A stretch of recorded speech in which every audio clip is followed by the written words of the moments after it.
supported by the KET Fund for Independent Production.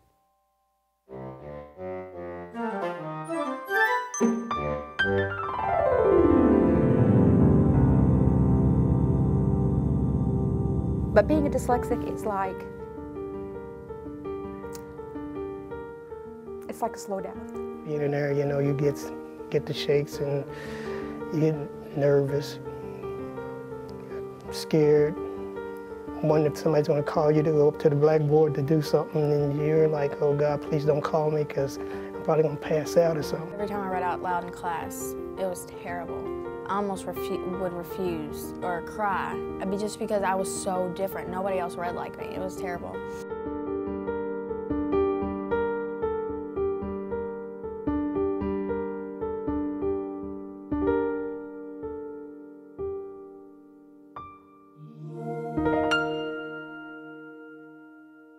The older I got, the worse it got, because the label was even worse then. Oh, she's stupid. And teachers would say, no, we're not going to say naughty words. But their looks were so disparaging that you know that they're thinking, she's not very smart. And you look at them like, and you're trying real hard. When I would read a word, I would skip over very small words like it, and at, and sometimes even the. When I would skip those words, my mom would say, go back and check the word. And I would get really angry because I would always have to go back and try it again, and again, and again, and again. But despite her best effort, Kelly Delore struggles with reading, waging a private war with words, fighting to lift them from the page, forcing them to cooperate. But mostly the words just fight back. I felt frustrated because I felt like I couldn't do anything. A lonely, powerless feeling for a 10-year-old girl, an age at which it's painful being singled out during class at her private Louisville school. I was reading a paragraph in class, and I would stutter a whole lot, and there would be kids that would laugh sometimes, and sometimes they'd be like, "Ooh, she's not reading so good like all the other kids can," and I felt really bad. There's this one person in my class, and she makes faces, and they make me feel all sad, and I feel down, and I feel like, boy, I'm stupid. But I know I'm not. And then when I come back to talk to her about it, she's just like, I didn't do this, I didn't do that. And then I'm like, I'm choking up again. The challenge for her is that perhaps there was a disconnect, and certainly from our perspective, between what we thought she might be capable of doing and what she was doing. And again, certainly in the area of reading. Obviously, reading out loud in front of her friends was an issue in terms of self-confidence. Deborah Delore knows her daughter is bright, articulate, and eager to learn. The words just won't come. Thinking that the problem might be eye-related, the family sees several Louisville ophthalmologists, only to be told Kelly's eyes are just fine. Well, I would go to tons of eye doctors, and I'd try to see if I could see anything, and my mom would get angry at me because nobody could see what my problem was. And everybody's just like, your eyes are perfectly fine, and I tell my mom, but Mom, there's something wrong with my eyes, and I know it. And then she's really, like, angry at me because she thinks I'm lying. That anger will soon be replaced with hope. Kelly is about to find help for her reading disability, and it will come from a most unlikely source. But first, the Delores begin to wonder if Kelly might have the reading disorder dyslexia. They have her tested. They didn't really find that she was, a standard dyslexic. She's kind of borderline, but there's some specific areas and some tests that she will take that clearly she doesn't do very well as others. So she may not be the standard dyslexic in terms of always switching around letters and having some of the more typical challenges. But hers clearly showed up in small word recognition. But what is a standard dyslexic? Kelly's parents don't label her as such, but it is actually labeling confusion that contributes in part to the ongoing controversy over dyslexia, There is not even agreement over what to call the reading disorder. The scientific and medical communities call it dyslexia, while speech and language pathologists label the same condition a phonological deficit. And a child presenting the same reading problems to an audiologist would have an auditory processing disorder. Yet all three groups are talking about essentially the same learning disability. That sp is kind of tricky. Spl. And then make sure you're feeling your vowel and bit. I see a lot of confusion in the field of education and outside the field of education about what dyslexia is. Stephen McCrocklin is an expert on reading disorders at Louisville's Langsford Learning Center. Dyslexia is a specific learning disability, and it's due to particular brain wiring differences. And it's characterized by difficulties with reading and spelling words. And that difficulty or that deficit is due to language processes that include phonemic awareness, which is a person's awareness of the sounds in spoken words. And that deficit in that language-based auditory area is separate from or unexpected in relation to their overall abilities. To complicate matters, other conditions are often present with dyslexia. Dyslexia seems to like company. And the company that it will often take include difficulties in comprehension. It includes disorders like attention deficit hyperactivity disorder. There's a higher occurrence of them happening together. And certainly can include difficulties in visual motor integration, being able to coordinate your hand with what your eyes see and being able to properly write those letters that the sounds represent. So yes, dyslexia likes company. Mash, mish. When dyslexia was first described by doctors a century ago, it was referred to as word blindness. And is it any wonder some brains are just not wired for words? After all, linguists tell us that the spoken word has been around for about 100,000 years, while the written word is only 5,000 years old. Not enough time for reading to evolve into a natural brain process like speaking. It's estimated that dyslexia affects some 44 million people in the United States. But only 5 out of every 100 dyslexics are diagnosed and receive help. Dyslexia affects 1 in 5 school children and tends to run in families. The signs of dyslexia are varied and complex, range from mild to severe, and differ according to age. Dyslexics in grades K through 4 may be slow to connect letters and sounds, have poor word recognition, confusing small words like at for to, struggle with math facts, have trouble organizing written and spoken language, may use an awkward pencil grip and reverse or invert words and letters. 5th through 8th graders with dyslexia may read below grade level, have spelling problems, avoid reading aloud, have trouble with word problems in math, have difficulty writing with illegible handwriting and awkward pencil grip, and have low self-esteem. Many of these symptoms also appear in non-dyslexic children, but generally go away. In dyslexic children, the problems often appear in clusters and tend to linger. That crossover of symptoms between dyslexic and non-dyslexic children adds to the confusion over a diagnosis. And so if we look at medicine, we have a very specific syndrome that gets a very specific name and then gets a very specific treatment. But in reading overall, that hasn't happened.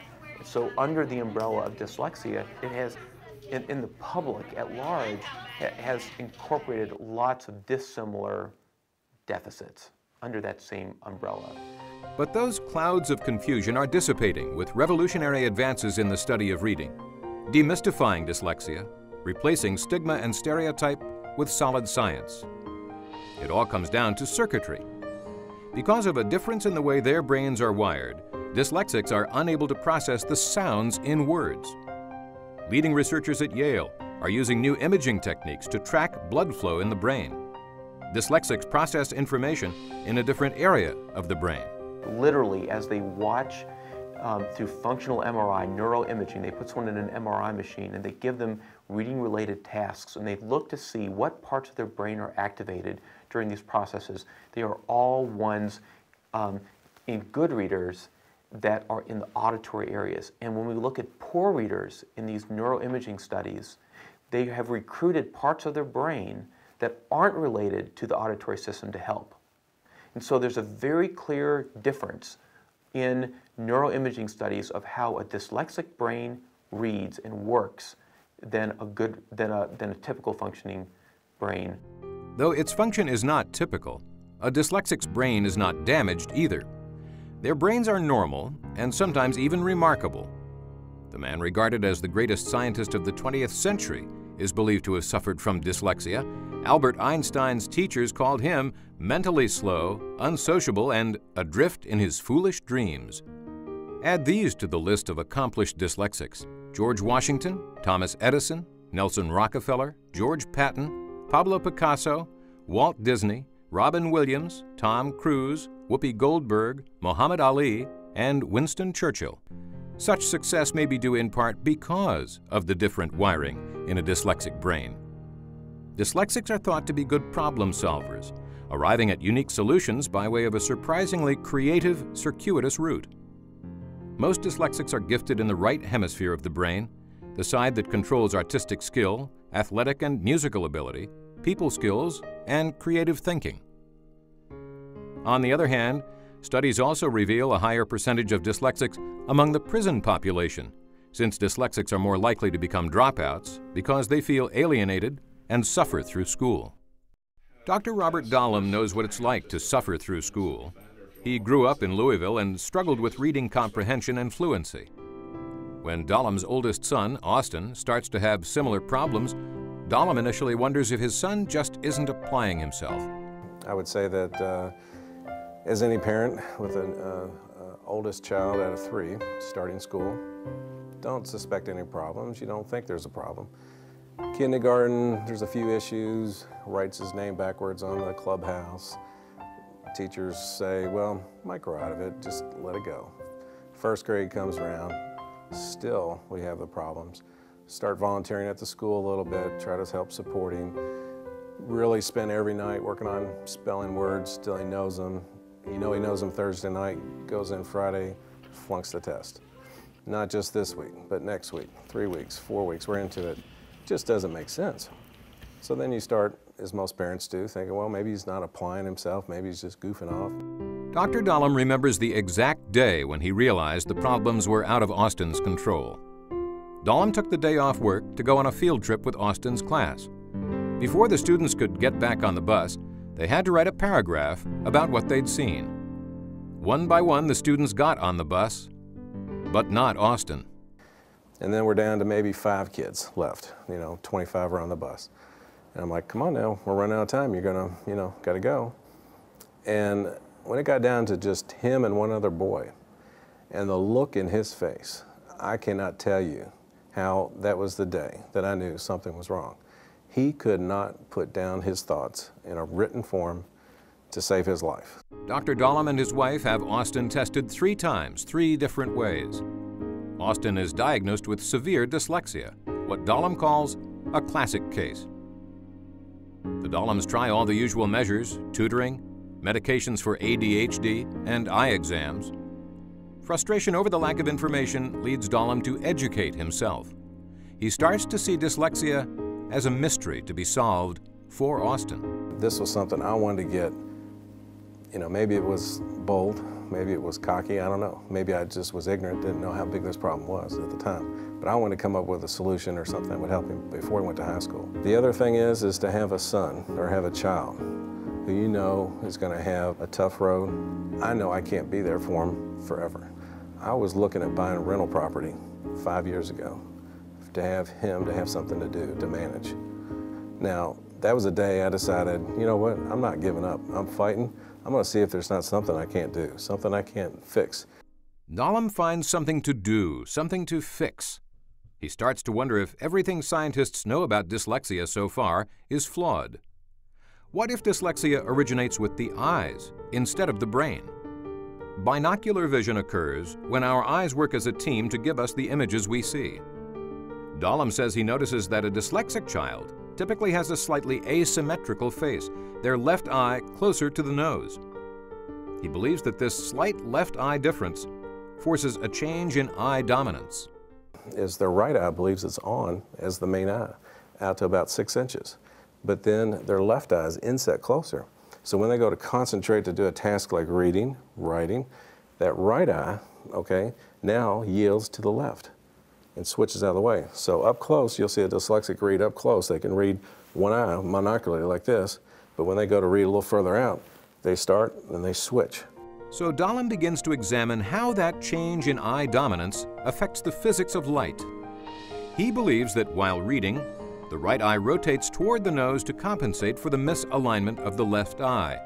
That rotation doesn't allow the right eye to receive enough light. Now you broke a law of physics because now light cannot get through. It has to split the beam. So actually these kids in this area of the eye, in the back, only during binocular concentration, they are actually 1/4 blind when they go to read. 1/4 of that information is gone. Now if you think about it, if that eye thinks it's on by itself, normally the back of the eye sees something as inverted and reverse, okay? But dyslexics only reverse. They don't invert.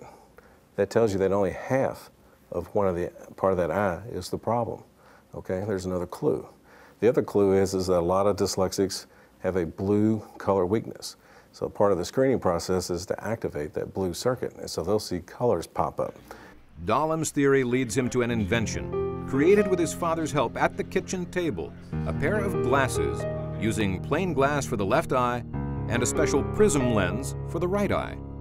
The technology that we've developed, I call it a rad lens. It's a ricochet angle of deflection. It's a very specific technique on bending a light, if you will, photons, into that area at a very specific wavelength, between 400 and 525 nanometers of light, to turn that switch on. Nature has encoded a mathematical code that, again, has not been documented, that once you activate that, boom, then they can see. They're not rose-colored glasses, but Dahlem believes his son does see the world differently through these special prism lenses. After years of frustration and struggle, Dahlem says the glasses profoundly change Austin's life. And I'm proud to say that not only has he completed his Eagle Scout, and is an Eagle Scout in the Boy Scouts, but his freshman year at Trinity High School, which is a mainstream high school. All the other kids, not a special school, 3.95 grade average, honor roll, all 3 quarters, Shamrock Award, cross-country runner, which helps him with ADHD issues, sports, just happy as can be. Everything's back on track. As Dr. Dahlem describes his work, he lapses into the typical sounding medical school jargon that most laymen don't understand. There's actually 2 spots on the back left side of the brain. One's called the angular gyrus and one's called Wernicke's area, that have a glitch where they cannot assimilate words. But consider this, Dahlem is not that kind of doctor. Dr. Robert Dahlem is a veterinarian. While that may leave him open to criticism, Dahlem believes his work with animals helps him see dyslexia from a unique perspective. I'm probably one of the few people that probably could have come up with it. Because say if we had a certain prism in one eye, optometry at this day and time would take that and split it and equal it. Well, why would you want to balance something on an imbalanced face? Okay, but they would be trained that way. If I was trained as a human physician, maybe I would be refined to just a specialty area. I wouldn't look at the whole picture. Veterinarians really have an advantage because not only do we have to know interspecies problems, our patients can't talk to us. So we have to observe. We have to have kind of a sixth sense, if you will, a feel for what's going on. I suffered myself through school. I made it. Dahlem's children are also making it. All 3 deal with varying degrees of dyslexia. Dahlem calls himself a gentleman scientist, but primarily, he says, he approaches dyslexia as a father. And that's mainly my first focus on this whole thing is just as dad. Dad who is trying to help his son, who's trying to help his son's friends, who tried to help his other children who had other different issues, one with math, one with comprehension, and to try to come up with maybe another explanation that has not been really worked out. Originally, Dahlem's goal is just to help his children. Once they are on the right track, Dahlem wants to return his focus to being a veterinarian. But it becomes bigger than that. But now I see that there's no one driving the bus. There's no one pushing this forward. The scientists that are supposedly in control may not have the best interest out for children or Americans, or maybe just for their own research projects or their own name. So that's not right, and that's not right, and everyone knows what was right and what's wrong. And so I will stick with this. I will split my career to keep this moving and motivated. And I've been free will to talk and explain and even take criticism, you know, which is not in my nature for nothing to take criticism. But yet I will stand tight and I will prove it. The proof is in the pudding. And I will show whether it's a prisoner, whether it's a child, whether it's an adult who has struggled their entire life. I will show them what I've come up with. I will prove it to them, whether it's retribution for my own childhood or retribution for my son, what his future would have been, whatever you want to call it. Anyone who will listen, I'll share it with them. Dahlem has a patent pending on his prism lenses and a newly formed nonprofit called Dyslexia Solutions Incorporated. Dahlem and his father personally finance the project. They make the glasses themselves and loan them out for a $25 donation, the cost of making the lenses. If the prism lens can improve a person's reading ability, Dahlem says the results will be immediate. 10-year-old Kelly Delore remembers the moment she first tried the glasses. First thing I looked at was my doctor. I'm like, ooh. Because it was huge. And I'm just like, oh, wow. Everything was gigantic. I thought that the whole room was 50 miles long. And when I went to see the words, I'm just like, oh my gosh. And it seems to me like I could finally see the word it for the first time. And like with these words, now I can understand more and get more ideas of what's going on in the story, and I can understand what's going on. And it was unbelievable. So it's 8, so it's a moderate dyslexic as far as our program goes. So let me let you try a little bit bigger pair, and we'll go back to the reading. See if I can't get that cooking. Dahlem says he sees dramatic improvement in reading fluency, intonation, and comprehension within minutes of trying the glasses. Most lens users start off with a higher strength lens and step down to a weaker strength over time. Some experience temporary double vision. Kelly says the glasses literally change the way she sees the world. The lens is rounder than some glasses, and if I look closely, this lens is a lot thicker.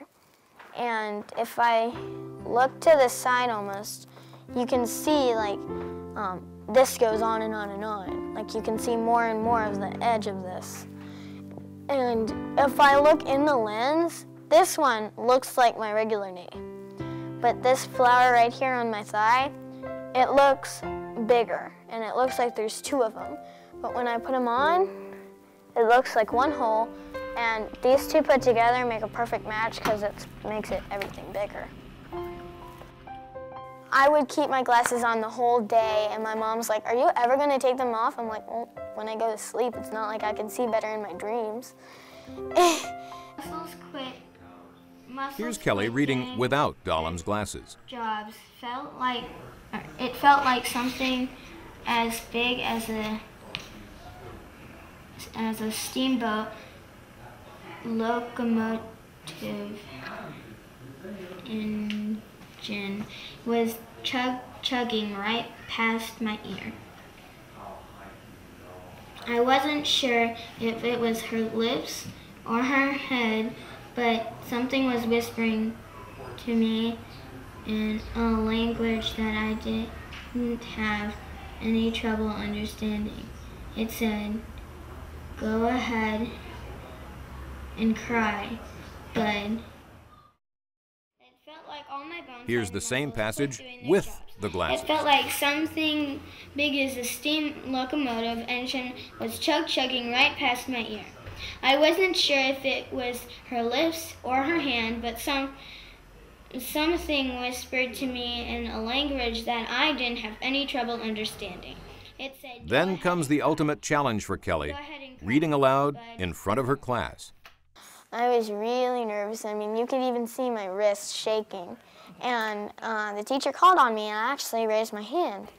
Teacher called on me, I read it, and all my friends, actually one of them went like this. I'm like, yay! Afterwards, I went to one of my friends, and I said, I didn't stutter, and she was like, you didn't stutter at all. So the glasses were handed to Kelly, and we just did some reading, and it was amazing how her reading had smoothed out. She will, in the car, grab a book instead of her art pad. Now, whether or not that's good or bad, the fact of that books are being added to her life. I thought that in my eyes there was just a little secret that was behind a door, and all that somebody needed to do was just open the door and get it out. I knew that I was smart, and it seems to me that somebody on the other side of the door just doesn't want to open it. I checked the eye doctor, and I'm like, please make this be the key. Then it just won't open again. And so when I go to Dr. Dylan, here are these glasses, and the glasses actually are the key so I can open it up. And it's amazing, because like, here's this dark room. I open up this door. There's a bright city that's huge, gigantic, and amazing, it seems. And it's wow. Kelly's mother sees improvement, but still continues to monitor her daughter's reading progress. There are no long-term, reviews at this point, but the immediate response has been a much greater confidence in the area of reading, and that can only bode well for her. Kelly says now she loves curling up with a new book. My dad would make a fire, and I'd sit in front of the fire, and I'd read, and I'd have my footy pajamas on, and all this fun stuff. And sometimes my mom would actually make warm milk, and it'd be awesome. And with these glasses, it just makes it even better. And because I can understand what I'm reading, and if I read aloud, my dad can see a ton of improvement. And he's just like, you didn't make one mistake in that whole word. I mean, I didn't even have to go back and read a sentence. Kelly's performance in school is improving, and her self-esteem skyrocketing. There's a whole new world if you just put on the glasses. I feel more confidence in myself. Kelly is not the only one to see improvement.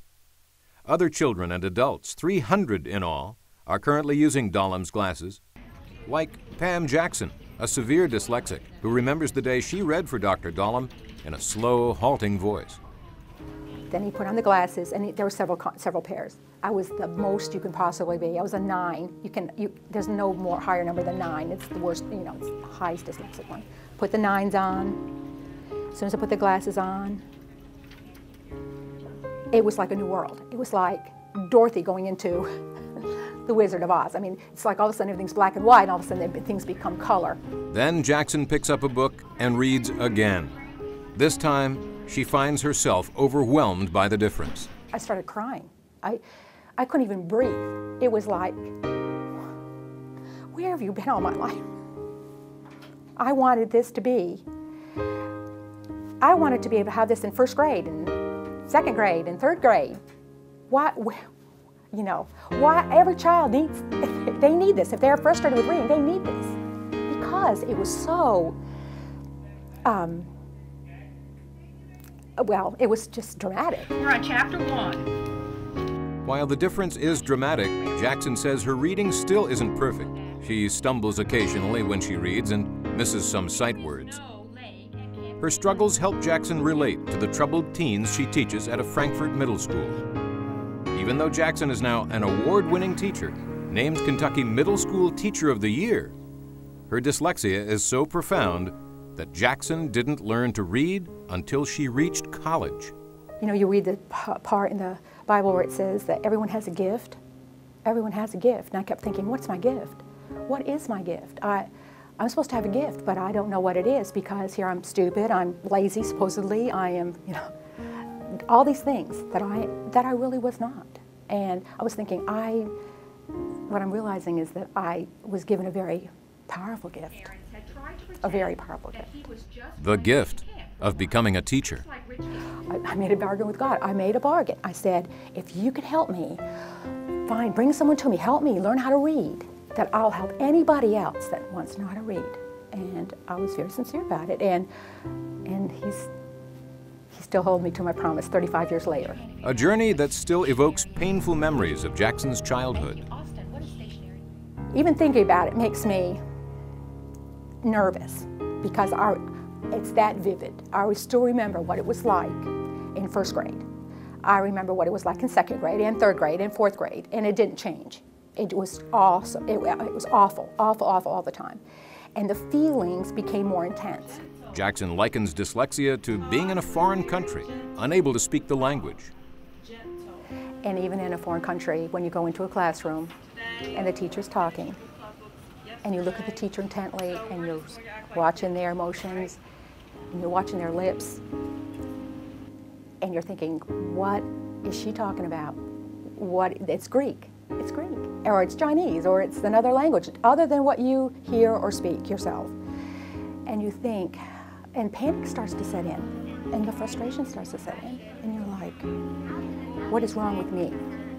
That's the very first question you say, what's wrong with me? So that's the emotional part of it, and the self-esteem, and the humiliation, and embarrassment. 16-year-old Anna Brady knows the embarrassment of dyslexia. I just felt different. I thought everybody else felt like that. Like, I didn't know that it wasn't normal. I would be so, like, scared to go to some classes because they always made me read. I would go in the bathroom, like I'd ask if I could go to the bathroom, and they'd say yeah, and I just went to the bathroom and sat in there until somebody got me, so. Dr. Dahlem's glasses make a difference. It was terrible without my glasses. I mean, without these glasses. Before these glasses, I mean, I almost would refuse or cry. Just because I was so different. Nobody else read like me. It was terrible. And then with the glasses, nobody could, I mean, I went to high school with the glasses and nobody, I mean, if I read out loud, nobody could tell that I had a difference. Anna remembers showing the glasses to her ophthalmologist and telling him about the improvement in her reading. He said he couldn't believe it. I mean,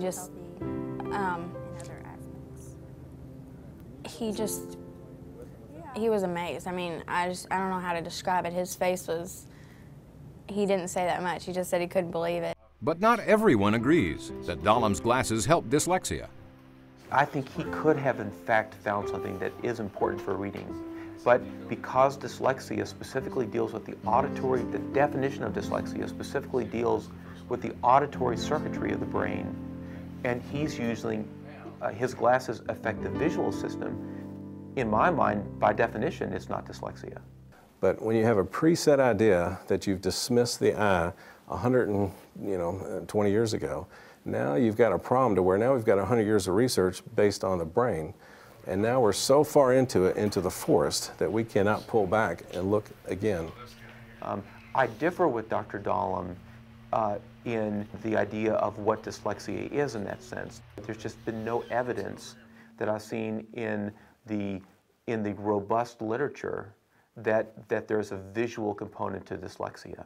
There are, however, visual operations in reading, particularly ones that very likely could involve fluency.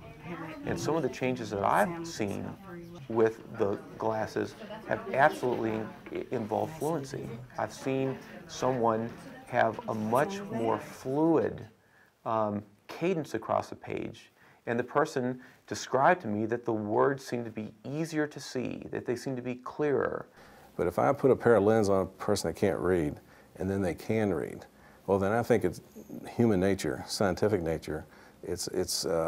You should at least look into it. If you set your alarm clock to sunrise, one could start to believe that it's the alarm clock that causes the sun to rise. But they're dissimilar events. Now, they can co-occur because we tend to get up in the morning, but they're not related to one another. You can absolutely be a terrible reader and not have dyslexia. You can be a terrible reader because you have poor fluency. You can be a terrible reader because you were never taught well. You can be a terrible reader because you've never learned the alphabet letters. Originally, they thought it was the eyes. They thought there was a problem optically, and they looked into that. And for the last 150 years, the eye exams are usually normal. So that was just wiped off the books pretty quick, you know, probably within the 1880s it was gone as a cause of dyslexia. From that moment on, it's been a brain issue. The eyes and the ears do work in conjunction, but when we measure the deficits that dyslexics have, they are separate from print. So we see this in learning a foreign language. We see this in a person's ability to just use colored blocks on a table to show how many sounds they hear in a word. We see this in giving them exercises like, if I say cowboy, say cowboy without cow. Say cat without k. So when I give a person who has dyslexia just auditory tests where there's no print involved, there's a very clear difference in how their brain handles those kinds of problems. Loot, lat. Loot, lat. I believe Dr. Dahlm's glasses, in fact, could be helping something, but by definition, it wouldn't be dyslexia because that's an auditory circuitry problem, not a visual one. But Dahlm says scientists have it backwards. He says the auditory component is secondary because he says his discovery can't be picked up in a regular eye exam. It's not a problem that you would pick up quickly on an eye exam the way we're trained. You're trained to look closer to the eyes and examine the eye itself for health. This would be something they'd have to push their chairs back 4 to 6 inches to see both eyes working together. And again, you'd have to develop another technique to do it when the eyes are concentrating. So it's just not standard. It's not a standard way to examine the eyes. They're not taught that way in school. If they don't suffer from the problem or have a child that suffers from it, it's not going to be a personal issue. Dahlm meets with harsh criticism from the Kentucky Board of Optometric Examiners. The board serves Dahlm with a cease and desist order, claiming he is practicing optometry without a license. The cease and desist order in Kentucky is eventually dropped once Dahlm agrees to have an MD supervise his work. Dahlm argues that he is working with the physics of light, not practicing optometry. Dyslexia Solutions Incorporated now has 501c3 status. As a newly formed nonprofit, Dahlm hopes for grant money to fund research. Past attempts at formal research have met with roadblocks. Dahlm says research requests were blocked 5 times by 2 different universities in Louisville, each time with no explanation. People are generally suspicious of things that are new. I do think Dr. Dahlm, from what I can see, has met more resistance than I would expect. I do think the field of reading has been difficult to get traction in because there are so many people who come up with so many solutions to what are perceived as so many different problems that there becomes a noise floor. There becomes a general chatter of quick fixes and efforts to make things easier that it's hard to get recognized above that noise floor. Without funding for recognized scientific research, Dahlm collects only anecdotal evidence of the glasses' success. Of the 300 people wearing the glasses, Dahlm says all show dramatic improvement. 10 project participants returned the lenses because of concerns expressed by their families or doctors. Until he can pay for a study or get funding for one, Dahlm says his project will remain a grassroots effort, an underground railroad, he calls it. Dyslexia Solutions Incorporated is working with middle school teacher Pam Jackson as she collects data on 8 of her students who wear the lenses. So far, she notes an average gain of 1.2 years in reading ability. Dahlm believes the school system is a great place to start, since that's where dyslexia first becomes evident. Yet the problem isn't even recognized. Kentucky schools do not acknowledge the term dyslexia. The bill paragraph F, which refers to specific learning disabilities, we're attempting to include the term perceptual disabilities, brain injury, minimal brain dysfunction, dyslexia, and development aphasia to the statute. An effort to remedy that by naming dyslexia as a specific learning disability recently failed to pass in the Kentucky General Assembly. There is no one-size-fits-all to the dyslexic child. Virginia Fox knows firsthand the problems associated with defining dyslexia. She spent her career in education, first as a teacher and librarian, later as the executive director and CEO of Kentucky Educational Television, and now as the head of the Kentucky Education Cabinet. Dyslexia is still an emerging field, and I know it doesn't feel that way to the parent who has a child that they are confident is dyslexic. But this is an emerging field, and so it's very difficult for the schools or any policymaker. I want you to put yourself in the seat of a policymaker. And you've got a problem that manifests itself in many different ways. How do you create a law or a policy that's going to cover each and every one of those? I think that in order for us to have effective interventions in schools with children, that we need effective and descriptive labels so that we know what we're measuring and we know what we're treating. It's not important to me that the problem be called dyslexia. It could be called auditory processing difficulties. It could be called phonological awareness difficulties. It could be called an evergreen plant. But that there be a specific deficit identified with a specific label so we have agreement on what we're talking about. One of the opportunities that I think is before us as a society is to move from a wait to fail model of education, of reading, to a vaccination or prevention model. We really can very robustly identify children at an early age who are at risk for reading failure.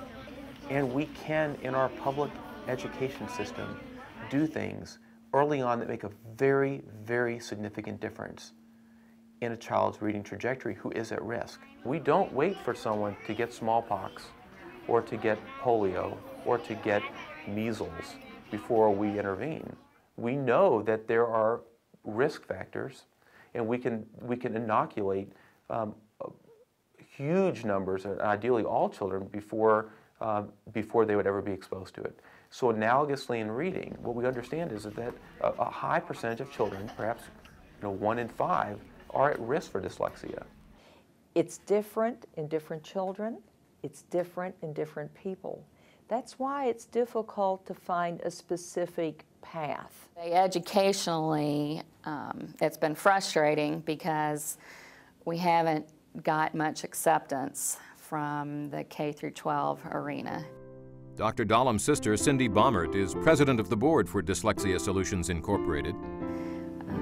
Fortunately, we've gotten a lot of acceptance through the adult education, and I think by that point, they see the tremendous struggles that these individuals have been through and have an extreme amount of dedication to help these individuals, because the individuals are at the point too where they want to get help themselves.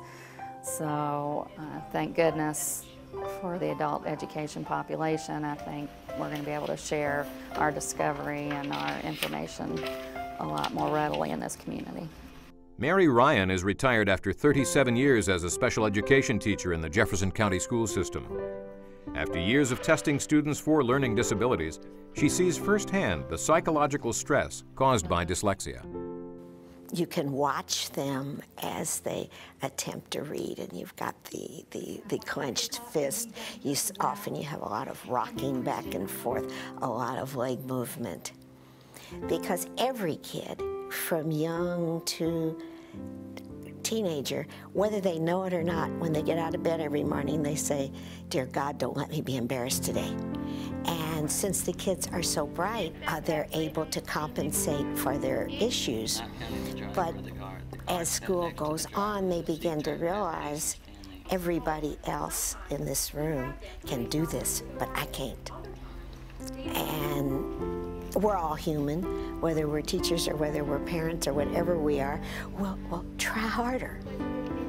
Look at the word harder. How can you look harder? But we do that in the schools all the time. If a youngster was blind, we wouldn't expect them to read without a brailler or without the print being in Braille, but yet unconsciously we will say to our kids with dyslexia, "Well, read it." Same difference. Well, I think we're fighting a mindset that this is a problem of poor teaching, that the only reason why these kids aren't learning how to read is because they haven't been introduced to scientifically based reading instruction. And in some cases that may be true, but in the cases of the children that we're working with, the children that are truly dyslexic, that cannot see the word correctly on the page, you can do scientifically based reading instruction to them till you're blue in the face. It's a literate world, and unfortunately many kids go into that literate adult world poorly prepared. Over 250,000 Kentucky adults lack the minimal literacy skills needed to function in the workplace. Until recently, 54-year-old Stanley Quinn was one of them. He says he learned early how to fool people, masking his inability to read. He faked his way through high school and graduated in 1970, unable to read. Embarrassing. That's embarrassing, but you kind of play it off. You know, I've talked to other people who went through that, and they say you just kind of deal with it. But anybody who goes through that and it doesn't know how to read, they tell you it's scary every day. It's scary every day. You know, you can't go in a restaurant, pick up a menu and read it and say, okay, well, I want to get this, but you can't read it, so you just, what your friends have, and I'll have the same thing he's having. So, you know. Quinn joked and faked his way through life as an illiterate, avoiding awkward situations involving reading, until a year ago. At age 53, Quinn learned to read through an adult education program. He is making progress and even writing a book about his life called The Boy Behind the Cloud, a title that reflects Quinn's lifelong struggle to read. On some pages, you know, you can look at different pages, and some words will be like big and they're right at you. You can see them. Some of them, like regular words in books and stuff, they were like cloudy or whatever. I think for me that's what it was. It's like they were real cloudy. You know, all would come together or something. So it made it very hard. Quinn tried Dr. Dahlem's lenses but was unable to wear them because of a conflict with reading glasses. All sides agree that early intervention is the key to transforming a dyslexic into a successful reader. Teaching methods are varied and continually updated. You start at calculus, begins in kindergarten. You start at the very earliest level. The earlier you identify developmental difficulties, learning barriers, and problems as simple as eyesight and teeth, the more quickly you can determine that these are a problem and intervene, the better chance that that child has to learn and learn quickly. And every child can learn. All we have to do are find the impediments and make positive, appropriate moves to intervene. We can measure with very, very good accuracy in kindergarten who is at risk for reading difficulty and who is not. And appropriate instruction, even in group settings, can begin that makes a very, very significant difference in their trajectory in learning to read. So the solution involves one, even like what Texas has said. Texas has mandated that by law, every kindergartner begins testing for these known difficulties. They assume that every child is at risk for reading failure until proven otherwise. So every child is inoculated. Nearly all Texas kindergartners are now given a 2-minute screening test to determine if they are at risk, testing McCrocklin thinks could make an impact nationwide. Still, he says, the ultimate goal is creating a successful reader, whether it's through improved screening, new teaching methods, or Dr. Dahlem's glasses. And I think that there are opportunities for many things to help the reading process, glasses included. I mean, if in fact the glasses that Dr. Dahlem has put so much energy toward in a completely sort of charitable way. I mean, he's spent this energy for all the right reasons, and I think time will start to tell how these glasses really affect reading. But McCrocklin remains firm that Dr. Dahlem's project is helping in the area of fluency, not dyslexia. Dr. Bob's a genius. That's all there is to it. To figure out something that can help these guys get the word off the page. This is not a project that's going to put teachers and programs out of business in any way. It just lets the kid get the word off the page so that they can read to learn. My hope is that we can provide this technology, this easy technology, to anybody that wants to have it. You know, this is kind of a humanitarian mission that we're on, to help other people that are struggling with something that they don't need to be struggling with. Down the street, somebody caught me. You know, I think my brother deserves the Nobel Prize for his discovery, but other than that, I think all we want is for people to be able to read. It's my deep hope that Dr. Dahlm's glasses could make an important difference for the many people who have difficulty in reading fluency, that truly hampers them. Even after the dyslexia has been resolved, they still struggle with word-by-word reading. And any contribution that can make an impact in that area of fluency and other areas of reading are incredibly worthwhile. Dyslexics like Pam Jackson say whether Dr. Dahlm's glasses are helping fluency or dyslexia, either way, they offer hope for poor readers. And I think that human part that says, I'm not going to let you down. You got to believe in me. And every dyslexic out there says, please believe in me. Please believe in me. And I think that the little kids out there that are struggling right now, don't give up. The middle schoolers and high schools, don't give up. And please, if you're an adult, don't give up, because there's help out there. And Dr. Bob, there has to be some way. We have to get some stuff done to get the word out. We have to. And I think there's potential. I think there is something about these glasses that is worth really digging into. There could well be merit there that really can make a difference in reading. Dahlm believes he is already making a difference. Even though he meets resistance, Dahlm says he won't be bullied into abandoning what he sees as a humanitarian mission, not when the futures of so many children are at risk. I'm not claiming to be an expert in anything, but also I'm not going to back down, because I know what I know. You do feel like Thomas Edison at a candle factory convention, because it's just, you've got the new product that's coming, but you're going to have to stand tight and push it. And then eventually, we'll both look back on this 20 years from now and laugh, because everyone will be doing it. It'll be mainstream. So when that day comes, then I'll relax. While scientists, educators, and Dr. Dahlm continue debating the merits and limitations of his invention, Kelly Delore says she'll keep wearing her special glasses and continue learning. It makes me feel like I'm ready to go to middle school. And then I know in middle school that I'm going to get good grades, and then I'm going to be able to go to high school, and then I just feel like these glasses are going to give me a better life. For more information on dyslexia, contact the International Dyslexia Association at 1-800-ABCD-123 or check these websites.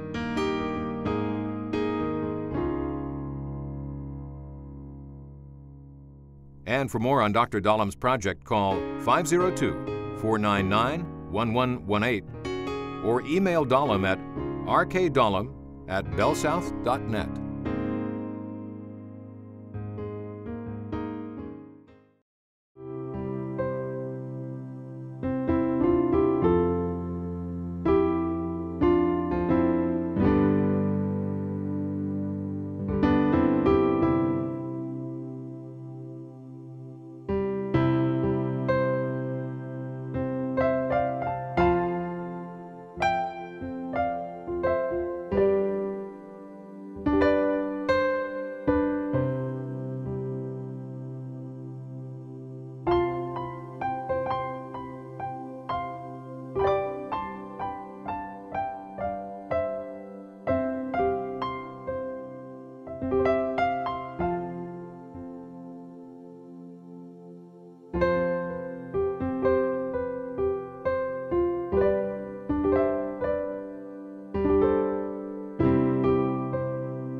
But being a dyslexic is like, it's like a slow death. You get nervous, scared, wondering if somebody's going to call you to go up to the blackboard to do something, and you're like, oh God, please don't call me because I'm probably going to pass out or something. It's like a weight problem. You're trying to hide it everywhere you can. And guess what? You can't. You can't hide that.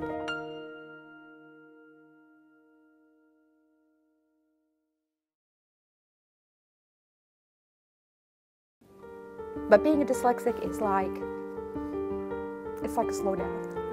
You get nervous, scared, wondering if somebody's going to call you to go up to the blackboard to do something, and you're like, oh God, please don't call me because I'm probably going to pass out or something. If they don't have those basic reading skills to begin with, they can't move on and do the work that they have to do to be educated people.